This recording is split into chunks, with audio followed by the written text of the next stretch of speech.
The Texas sun hung like a furnace in the sky, scorching the cracked earth until it looked like shattered pottery. Dust swirled in lazy spirals, carried by a breeze too weak to offer relief. Emily Harper, barely 25, clutched her twin babies, Lily and Noah, to her chest. Their tiny bodies burned with fever, their breaths shallow and ragged. Emily's own throat was raw, her lips cracked from hours under the merciless sun. Each step across the barren plains felt like a battle against despair, but she pushed forward, driven by a mother's unyielding love, her destination. The isolated Blackwood Ranch, home to a man the townsfolk called a ghost, a loner who'd turned his back on the world. They said Caleb Blackwood's heart was as dry as the drought that had choked promise. Texas, for 3 long years, but Emily had no choice. The nearest hospital was 30 miles away, and her babies were slipping away. Her boots scuffed the parched ground, kicking up clouds of dust that clung to her faded dress. The twins, 6 months old, were wrapped in her father's old flannel shirt, the only thing soft enough for their delicate skin. Lily's dark curls stuck to her sweat-soaked forehead.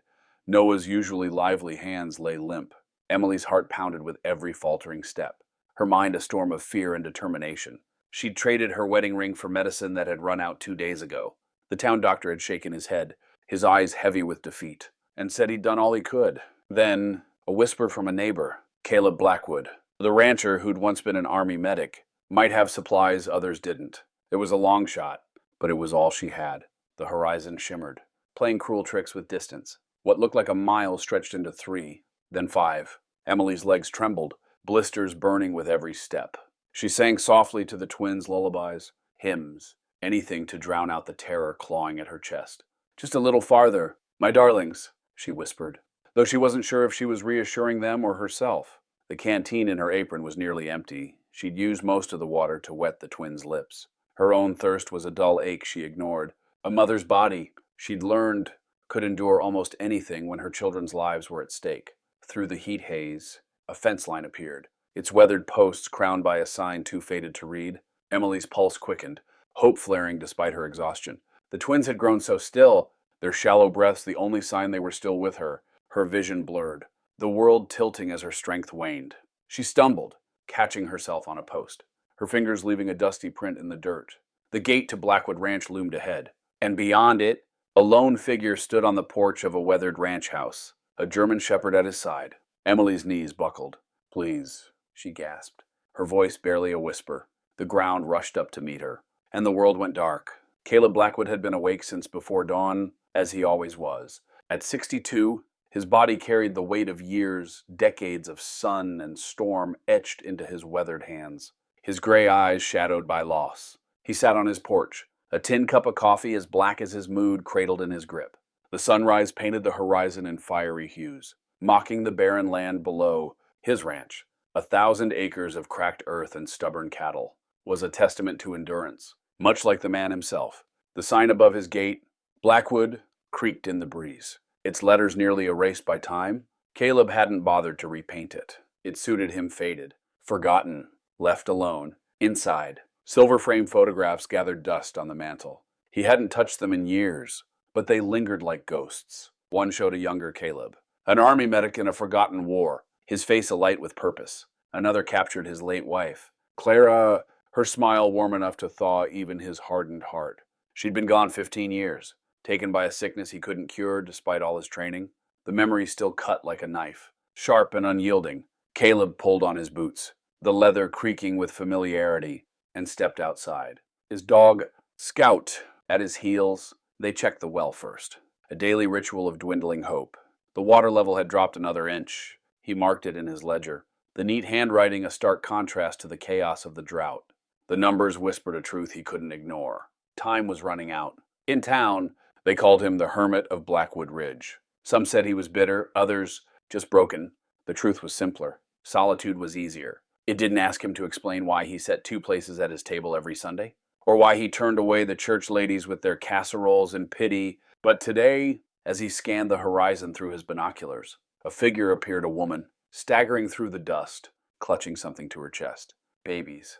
Caleb's stomach twisted, a flicker of dread mixing with the instinct he'd buried long ago. Scout's ears pricked, but the dog stayed silent, sensing his master's unease. Caleb told himself to turn away, to let her pass. He'd done it before, had to to survive. But something about her faltering steps, the desperate set of her shoulders, held him in place. She was 20 yards from the gate when she stumbled.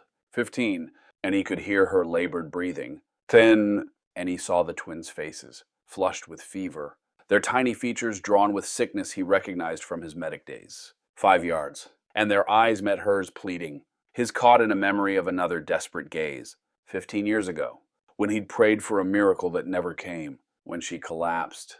Caleb moved before he could think, his boots pounding the dirt. He caught her and the twins before they hit the ground, her skin hot with sun exposure, the babies burning with something worse. Please, she whispered, her voice cracking. They're all I have.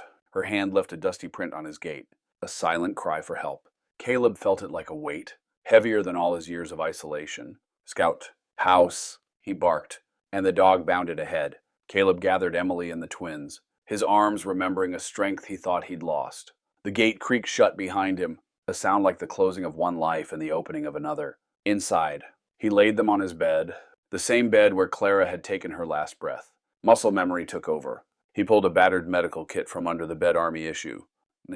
Maintained with precision despite years of disuse. Ma'am, names and ages, he said, touching her shoulder. Emily's eyes fluttered open, fighting to stay conscious. Lily and Noah, 6 months. Lily's older by 12 minutes. Her gaze locked on the kit. Hope flickering through her exhaustion. You're really a medic.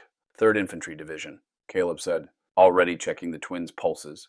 They fluttered like trapped birds, their skin hot and dry dehydration, complicated by infection. He'd seen grown men die from less. The thermometer, an old Mercury model, read 104. 2 for Lily, 101 for Noah. Dangerous, but not hopeless. Scout, water basin. Towels, he called. The dog dragged a basin by its rope handle, then vanished for towels. Caleb crushed aspirin tablets into powder, mixing them with water. Military grade, he said, not looking up. Better than Towns got. Emily watched, her fear warring with fragile trust. They said you turn people away. Caleb's hand stilled for a fraction of a second. I did. Still might. But these little ones, he trailed off, focusing on getting the medicine into Lily. Then Noah. His hands were steady. But inside, something trembled at their fragility. Scout returned with towels, and Caleb began cooling the twins' neck. Armpits, knees, places where blood ran close to the surface. They'll need more than this, he said, checking their temperatures again. Antibiotics. Equipment I don't have. Emily's voice broke. Will they die? Caleb turned to the window. Dust clouds rising in the distance, vehicles approaching. No, he said, surprising himself with the certainty. They won't. He looked at Emily, seeing her clearly for the first time, young, exhausted, but with a strength that reminded him of Clara. Rest. You got them this far. Let me take the next watch. Her eyes closed, as if his words were permission to let go. Caleb stepped onto the porch. The approaching vehicles now clear. Judge Carter's Buick, Doc Wilson's truck, Pastor Evans' station wagon. His medical kit felt heavy in his hands, 15 years of solitude pressing against his chest. But looking back at the twins, at Emily's worn face, he knew his choice was made.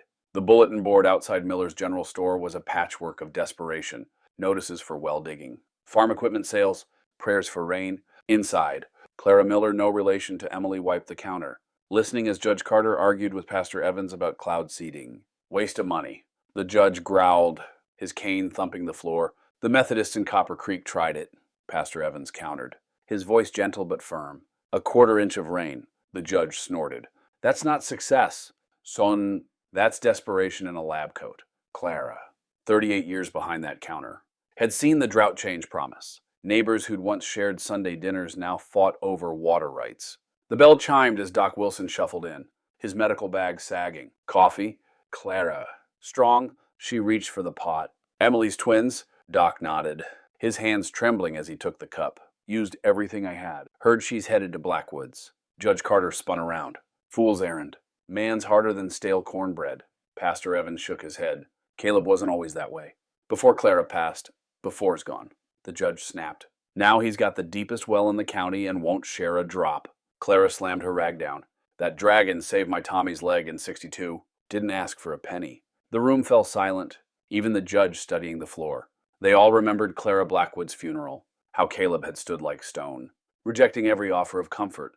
Within a month, he'd retreated to his ranch, a fortress of solitude. The bell jangled again, and Tommy Carter's son, Will burst in, breathless. Emily Harper's at Blackwood's. Saw her collapse at his gate. Babies look bad. Pastor Evans was on his feet. Doc, I'm going, Wilson said, grabbing his bag. Got medicines in the back? Clara added, catching his look. Don't give me that face. Woman my age keeps things for emergencies. Judge Carter cleared his throat. My Buick's faster than your truck? Docky. The arguments dissolved, replaced by purpose. Clara watched them go, the bell chiming their exit. Outside, the bulletin board fluttered, its notices trembling like the town itself. Maybe, she thought, it took a crisis to remind people who they were. Caleb saw them coming from a quarter-mile out, Emily's collapse still vivid in his mind. He'd been fixing a fence when Scout's growl alerted him. Through his binoculars, he'd watched her falter, each step a testament to her will. Now, as he carried her and the twins to the house, dust clouds announced more visitors. He laid Emily on his bed, the twins beside her, and worked with the precision of a man who'd once raced death in war zones. The approaching vehicles pulled up, and Judge Carter, Doc Wilson, and Pastor Evans spilled out, their faces a mix of worry and disbelief. Caleb Blackwood, asking for help, Doc said, half smiling. Caleb didn't answer. His focus on the twins, fevers high, dehydration, and infection. Need antibiotics. Salina, anything you've got. Doc Wilson confirmed Caleb's diagnosis but shook his head. Sterling City's too far. They won't make it. Caleb's jaw tightened. Then we make do here. He turned to the others. Anything you can spare medicine? Linens? Ice? Judge Carter hesitated, then nodded. I'll alert the farms. Pastor Evans clasped his hands. I'll organize a prayer vigil, but it'll be more than prayers. Clara Miller arrived, her arms full of supplies. Saved these for a day like today, she said, her eyes meeting Caleb's. He nodded, a silent acknowledgement of her faith in him. The house became a hive of activity. Clara managed compresses with a grandmother's efficiency. While Doc showed volunteers how to measure doses, Emily stirred, her eyes finding Caleb. Thank you, she whispered, her voice thick with gratitude. Don't thank me yet, he said. But his tone was softer than he intended. Outside, the sun dipped low, casting long shadows across the ranch. Caleb stepped onto the porch, his spurs Clara's old gift catching the last light. He hadn't worn them since her funeral, but tonight, every second counted. Doc, you're needed here, he said, mounting his stallion. Shadow, I'll ride to town. Doc raised an eyebrow. Asking for help? That's a sight. Caleb's grim smile was his only reply. Novelty's worth something. Shadow's hooves thundered across the plains, dust swirling in their wake. Caleb's mind raced memories of Korea, of triage tents and impossible odds, mixed with the twins' fragile faces. He pulled up at Miller's General Store, where a crowd had gathered, drawn by word of Emily's collapse. They stared as he dismounted, his spurs ringing against the sidewalk. Most of you know why I'm here, he began, his voice rough but steady. 2 babies need more than I've got, more than any one of us has. He scanned their faces, people he'd pushed away for years. I know what you think of me. You're not wrong, but this isn't about me. It's about 2 kids who deserve a chance, and a mother who walked through hell to give it to them. I'm asking for your help. Silence stretched, heavy and uncertain. Then Clara stepped forward, keys in hand. Let's see what's in the back. She turned to the crowd. Start thinking what you've got medicine, linens, anything. The church bell rang out. 3 short, 3 long, 3 short, the old emergency signal. Inside the church, pews filled with people clutching supplies, medicine bottles, blankets, canned goods. Pastor Evans stood at the altar. Now a dispensary. 2 of God's smallest are fighting for their lives, he said, his eyes meeting Caleb's. And one of our own has asked for our help. One of our own. The words hit Caleb like a wave, cracking the walls he'd built around his heart. Mrs. Thompson, the dairy farmer, arrived with fresh milk. More tomorrow if needed, she said. Old Mr. Lee from the pharmacy brought medical supplies. Even Will Carter ran in with his mother's fever tea recipe. Clara unrolled a schedule across the altar rail. 3-hour shifts. Pairs 1 with medical knowledge, 1 helper, drivers, cooks, inventory. Judge Carter signed up first. His Buick ready, 1 by 1. They stepped forward, names filling the sheet. A testament to a community awakening. Caleb watched, his boots still dusty from the ride, and felt something shift pride giving way to purpose. The wagon, once for hay, now carried hope. Medical supplies, milk, linens, secured for the bumpy ride. Judge Carter's Buick led the convoy, followed by the wagon and 3 cars of volunteers. Shadow stood steady in the traces, his restlessness gone. Caleb checked the harness, his hands steady but his heart racing. Clara climbed beside him, a kerosene lamp in her grip. Ready? Caleb Blackwood, she asked. Some of us have been waiting 15 years to help you. The wagon lurched forward, hymns rising from the volunteers, filling the dusty air. Caleb didn't sing, but the melody settled into him, easing the silence he'd carried so long. At the ranch, lights burned in windows Caleb hadn't opened in years.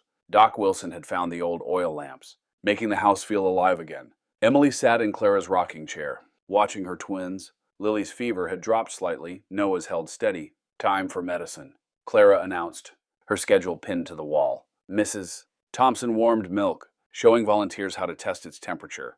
Pastor Evans carried ice to the cellar, his boots leaving prints on stairs unused for years. Reminds me of '59, he said.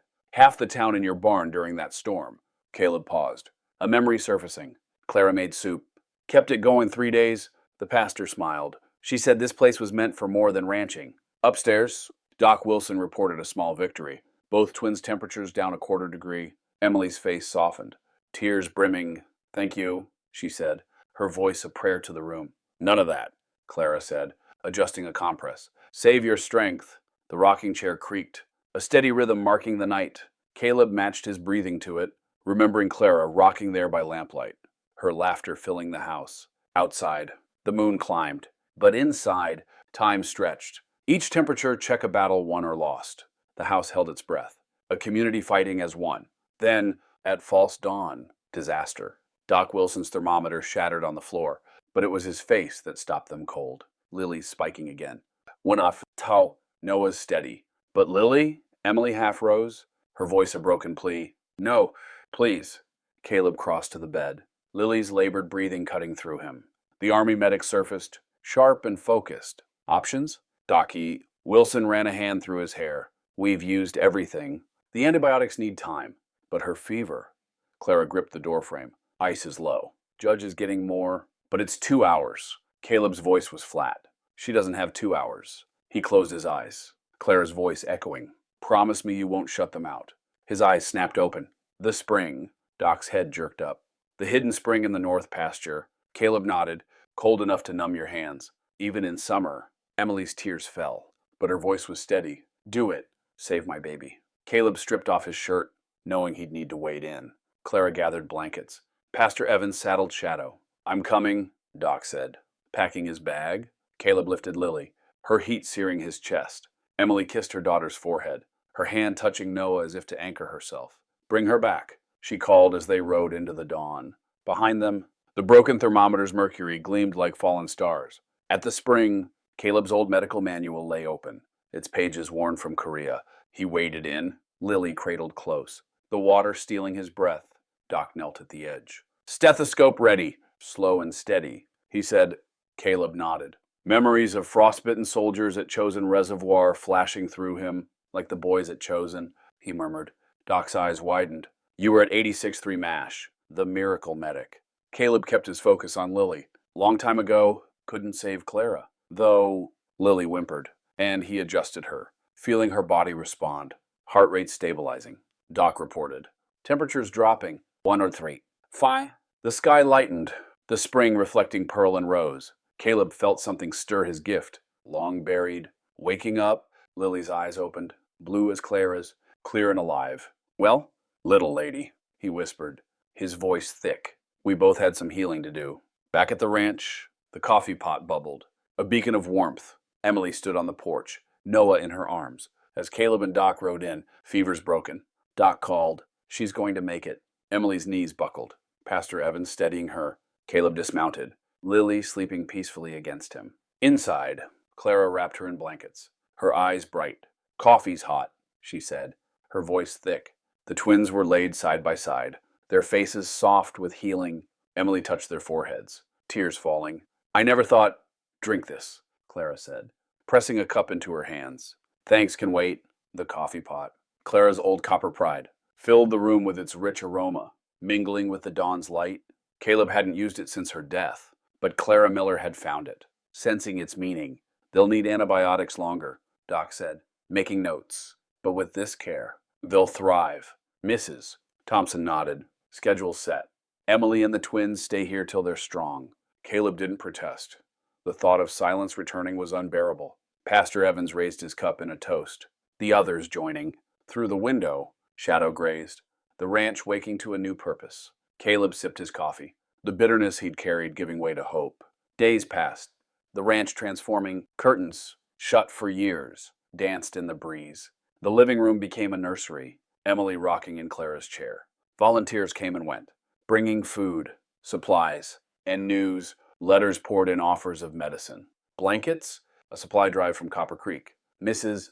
Thompson's milk arrived warm each evening, the twins growing stronger. They're gaining weight, Doc noted, his journal open. Loves doing as much as medicine. Caleb watched, his house no longer a tomb but a home. Clara suggested a clinic in the back room, and Caleb considered it.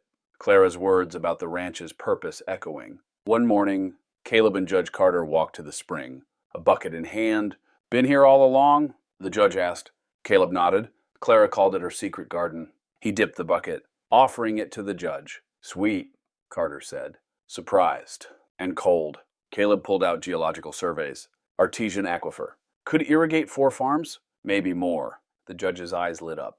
Community effort, like with the twins. They returned to the ranch, Emily reading to the twins on the porch. Volunteers arriving with bread and milk. Caleb smiled, the first in years. Clara said everything happens in its own time, he said. Guess mine for hiding's past. Weeks later, a foundation stone sat on Caleb's table, carved with Blackwood Medical Station. Ests 962. The committee doc, Clara, Judge Carter, Pastor Evans planned the future. Water rights were approved. Named the Promise Valley Water Project. The spring's water tested pure, its minerals aiding the twins' recovery. Emily suggested Clara's haven for the clinic and water project, honoring the woman who'd seen the ranch's purpose. Caleb agreed, his heart opening. It's how grace works, he said, spreading like ripples. Outside, volunteers cleared land. Carpenters built, the community seizing hope. Emily held Noah, his tiny hand gripping Caleb's finger, a new foundation laid in love and purpose. A new shawl, woven by Promise's women, lay on Emily's bed, its stitches carrying their hopes. Doc cleared the twins for discharge, their cheeks rosy, eyes bright. Strong as longhorns, he said. Emily traced the shawl's patterns, tears falling. I thought I'd lose them, Clara smiled. You found a community waiting to be born. Construction hummed outside. The clinic rising, a new road graded. Emily's house would be ready soon. Near the clinic, she'd earned a nurse's certificate, a job waiting at Clara's haven. Hard to believe, she said, lifting Lily. Now you're family, Clara said. The shawl wrapped them all, its lavender scent a blessing. 6 months later, a photograph sat on the clinic's desk, taken at Clara's haven's dedication. Emily, the twins, Caleb, and Promise's people stood around the foundation stone, their faces glowing. The clinic, once Caleb's living room, retained its warmth. Clara's rocking chair, a comfort to all. Ellen, now administrator, called the last patient, Amy Carson, pregnant and worried. Heard this place helps, she said. Caleb gestured to the rocking chair. Nobody makes it alone here. Ellen said, pulling forms. Outside, Emily taught kids about herbs. The twins playing under Mrs. Thompson's eye. The photograph caught the light. A testament to daily miracles care, hope, community. Caleb stood in the doorway, watching the sunset. Emily approached, the twins' hands in hers. Ready to head home?